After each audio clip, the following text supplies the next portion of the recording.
next guest is Assistant Secretary for Homeland Security, Tricia McLaughlin. We were looking forward to having you here on set, but there was travel complications, so we're glad that you could join from D.C. Tricia, listen to the U.S. Attorney for the Northern District of Texas. She was on the Ingram Angle last night.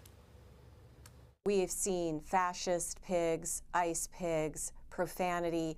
That was the graffiti that was sprayed at the ICE facility, and also the leaflets and brochures that we found on the person of those involved in this assault and attempted murder, and also in the location that we searched. So I think it's fair to say that this is an anarchist ideology.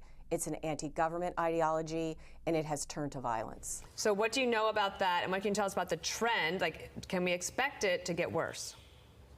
We sure hope it isn't going to get worse, but Dana, to that point, our ICE enforcement officers, our law enforcement are seeing a 700% increase in assaults against them. Over the weekend, we saw 3 of these different incidents. There was as well Border Patrol were shot at.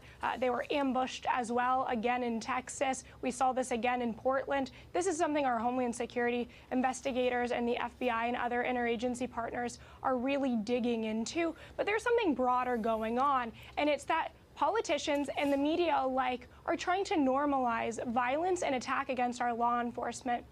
You look at Karen Bass out of California, Gavin Newsom, Tim Walz, all of them likening ICE enforcement officers and our first responders to the Nazis, to the modern-day Gestapo. That is giving a free pass to these lunatics to take action and really get someone killed. It's despicable, and it is incumbent upon Democrat politicians and the media to turn this rhetoric down. Okay, speaking of Democratic politicians, looks like you're going to have an issue in places like Chicago, Los Angeles, maybe even New York City. Here's Karen Bass and Brandon Johnson, respectively LA and Chicago, on that.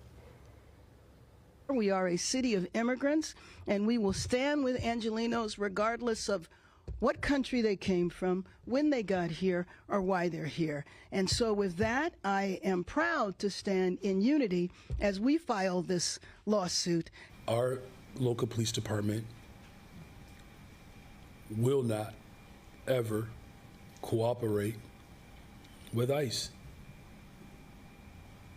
Whatever their constitutional authority is. So I want to know how you're going to manage that. And we have a mayor's race here in November. We're not quite sure who's going to win, but you might be able to put New York City on that list as well. When you hear the mayor of Chicago say, our local police department will not ever cooperate with ICE, how do you respond?